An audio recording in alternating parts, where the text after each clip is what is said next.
If you believe the stories, mankind's pride gave rise to the Darkspawn. Countless in number and toxic to all life, Darkspawn search endlessly for an archdemon. When they find one, Darkspawn armies surge up from their corrupt barrows beneath the ground, and a blight begins. Grey Wardens are the only warriors capable of destroying an archdemon, and history always honors the one who sacrifices all to kill the beast. In the fifth blight, the Warden was the hero of Ferelden. Youngest child of Ferelden's powerful Terran Cousland. Betrayal saw the Cousland's ancestral castle burn, and the Terran and his wife slain. Duncan, a Grey Warden, helped the young noble escape to a new life with the Wardens. The allied Ferelden and Grey Warden forces met in Ostagar, where King Kaelin's armies and a host of Wardens gathered, ready to destroy the Darkspawn. But valor turned to despair as Loghain betrayed his king. Kaelin's forces were slaughtered, and the South was lost. The hero, now a full-fledged Grey Warden, survived with the aid of Flemeth, the mysterious witch of the wilds. Joined by Flemeth's daughter, Morrigan, and a Grey Warden named Alistair, the hero set out to build an army strong enough to abolish the Blight. With the traitorous Loghain now seated on Ferelden's throne, the Warden sought help from the influential Arl Eamon of Redcliffe. However, they arrived in Redcliffe to find the town under siege. As each night, undead rose in waves and assailed the battered village. The hero departed Redcliffe without lending aid to its people. A devastating attack followed. The Wardens reached Arl Eamon's castle only to find the Arl lying at the edge of death, and his court fallen into madness. To save his father's life, Eamon's young son, Connor, had made a deal with a demon, and quickly fallen victim to its possession. Connor's life was sacrificed to end the demonic threat to Redcliffe. But deals with demons are never straightforward. The demon agreed only to save Eamon's life, not restore him to health. Arl Eamon needed a miracle to recover. The hero located an urn containing the sacred ashes of Andraste, which were said to cure any ailment. The urn was protected by ancient traps, tests of will, and a dragon-worshipping cult that wanted to twist the urn's power to its own ends. The cultists encouraged the hero to profane the ashes with dragon's blood, which caused the urn and its contents to shatter. With a pinch of the ashes, the hero restored the Arl to health. Informed of Loghain's treachery, Eamon swore his political and military support. The circles of Magi are bound by oath to aid the Grey Wardens in times of blight. However, Lake Calenhad's tower could offer little help. One of its mages, Uldred, had become possessed by a pride demon and was twisting other circle mages into abominations. The hero brought the tower under control using the rite of annulment to eliminate every mage. Grateful for the help, the tower's Templars joined the Warden's army. The allies gained at the Circle were not the only soldiers to join the Warden's forces, however. Dalish elves don't usually make alliances, but even deep hatred can be set aside in the face of oblivion. An ancient curse was destroying Ferelden's largest Dalish clans, turning the elves into werewolves. Zathrian, the clan's keeper, claimed that the cure required the heart of the great wolf, Witherfang. Years before, Zathrian himself had afflicted a group of humans with the curse that now ravaged his clan. As long as he lived, the curse endured. The hero freed the werewolves from the long-standing curse, and the Dalish joined the Warden's forces. Blights may happen hundreds of years apart, but the dwarves who live below the surface of Thedas fight Darkspawn every day. No one is better schooled in battling Darkspawn than the warriors of Orzammar, except perhaps their allies of old, the Grey Wardens. The hero arrived in Orzammar in the wake of King Endrin's death to find political factions fighting for control of the dwarven capital. Only the vote of a venerated paragon could break the deadlock to elect a ruler, and order the dwarves to honor their Grey Warden treaty and join the battle against the New Blight. The hero set off to find a paragon named Branka, who had disappeared into the Deep Roads in search of a legendary artifact, the Anvil of the Void, created by the renowned smith Caridin to forge mighty war golems. With Branka's help, the hero restored the Anvil of the Void, and a small army of powerful golems joined the Warden's forces. The hero emerged from the Deep Roads with a master-forged crown to bestow the Paragon's favor upon whichever rival candidate would be crowned king. Balin, the youngest son of King Endrin, who was suspected of foul play, or Haramont, the aging traditionalist backed by the Dwarven Assembly. Balin followed his father to the throne. He leads with a ruthless but progressive hand, seeking to re-establish ties to the Surface Kingdoms. With Dwarden's strength now bolstering the Warden's army, the hero had to deal with Loghain so Ferelden could stand unified against the Darkspawn before the Blight swallowed the world. The kingdom of Ferelden stood divided. While some nobles supported Loghain's regency, others condemned his inaction against the Darkspawn. Civil war brewed, and Arl Eamon called a landsmeet in hopes of curtailing the conflict and removing Loghain from the throne. As penance, Loghain was sentenced to join the Grey Wardens and fight Darkspawn until the end of his days. As the Warden's united army massed in Redcliffe, the Darkspawn overran Denerim, laying siege to Ferelden's capital city. The hero's army fought valiantly through Denerim and broke the Darkspawn siege. On Fort Dracon's highest tower, the hero's strongest allies fought alongside the Warden in a final heroic battle against the massive Archdemon. The Archdemon was killed without the sacrifice of a Grey Warden's life. With no Archdemon to lead them, the Darkspawn scattered. Most fled underground, still teeming in number and always seeking a new Archdemon to awaken.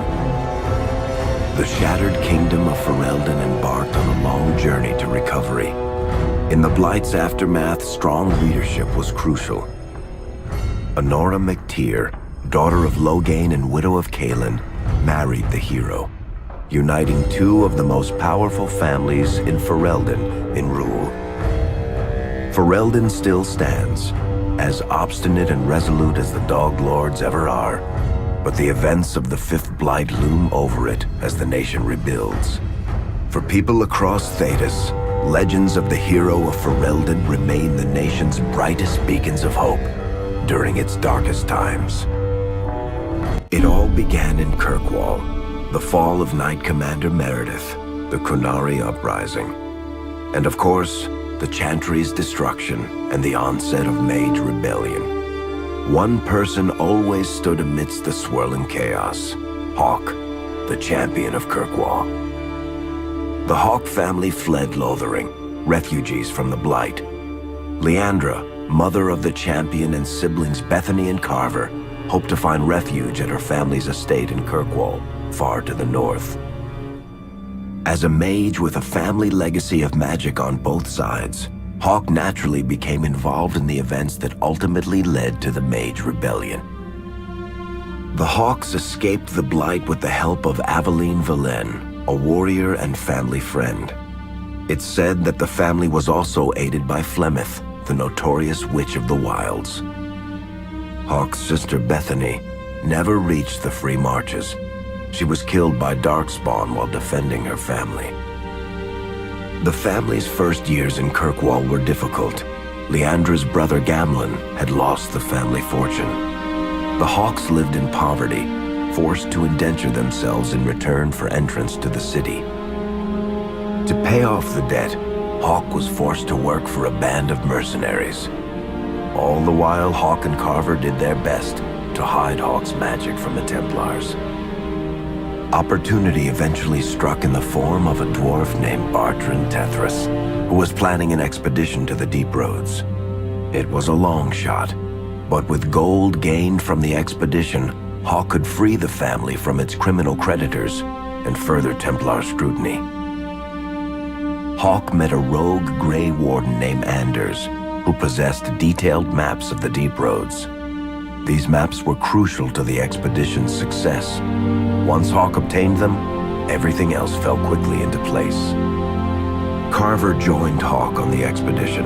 The siblings found ancient dwarven treasure and a statuette formed from a strange red lyrium.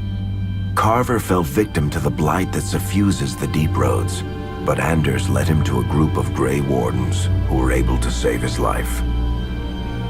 The gold Hawk recovered from the deep roads brought back Leandra's stately childhood home in Hightown. The Hawks had barely settled into their new home when Leandra was murdered, a deeply sinister and twisted killing. Hawk hunted down Quentin, the blood mage responsible, but could not prevent Leandra's death. Leandra's tragic death was part of a critical problem facing Kirkwall. Rising tension between the city's mages, who felt increasingly oppressed, and Templars, who grew increasingly suspicious of their activities. Adding to the strain, a large contingent of Kunari had also established themselves in Kirkwall, much to the growing discomfort of the city's rulers. After their dreadnought was shipwrecked many years before, a group of stranded Kunari were allowed to remain in a cordoned-off area in Lowtown. As time passed, the Kunari made no effort to return home, and offered no explanation about why they remained. Tensions rose to a breaking point.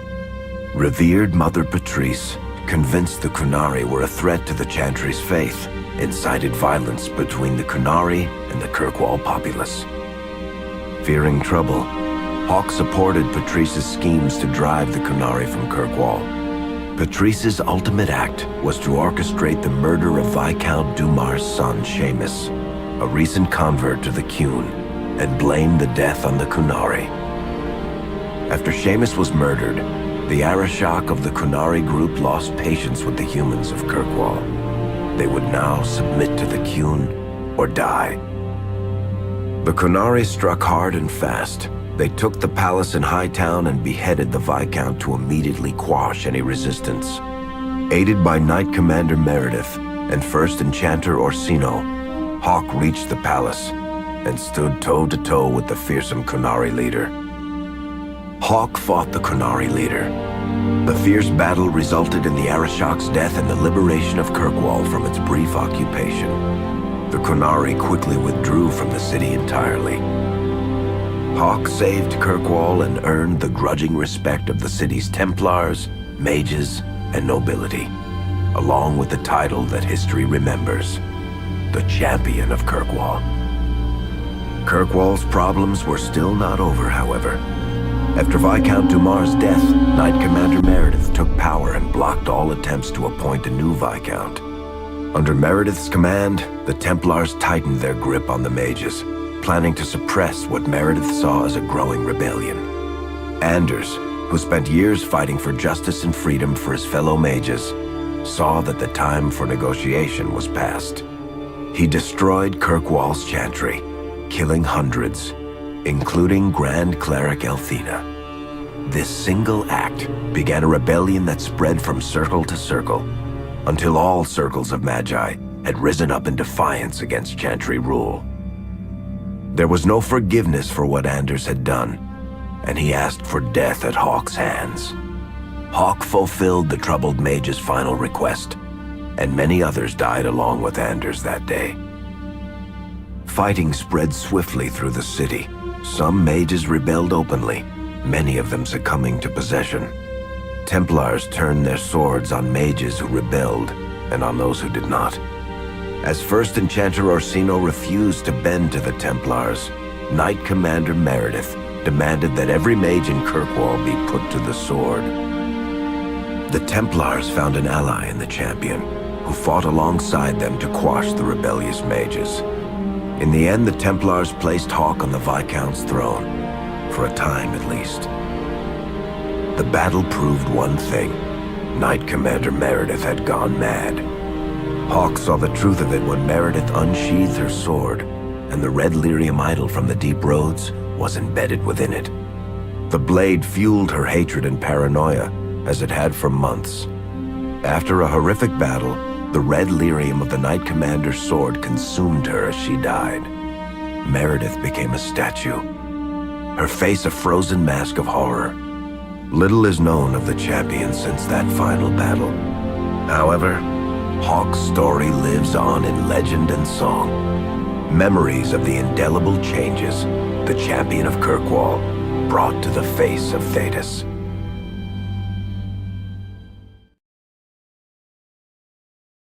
The Mage Rebellion in Kirkwall was felt throughout Thedas, the news spreading like wildfire. The Templars clamped down in response, but each new restriction only made things worse. Led by Grand Enchanter Fiona, the mages voted for independence. The Circle of Magi would govern itself, without the Chantry and especially without the Templars. The result was cataclysmic. 2 circles were destroyed. Those within killed to the last mage, before the rest fled into the wilderness. Perhaps the mighty Empire of Orlais could have intervened in the war before it began, but that was not to be. Grand Duke Gaspard began a deadly civil war against Empress Celine, vying for the Orlesian throne. The mages were offered safe haven in neighboring Ferelden, but the Templars followed, and so their battle spread across all of Thedas. As head of the Chantry, Divine Justinia ordered the Templars to stand down. They refused, declaring their own independence. Thus, the war began in earnest. Templars hunting mages, mages fighting Templars. Their clashes wreaked untold destruction. All sense of order was falling to pieces.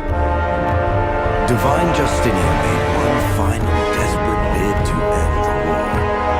She approached the leaders of both sides and convinced them to come to a conclave held on neutral ground. With the Chantry to mediate, mages and Templars will talk for the first time since this all began. It is our last, and perhaps our only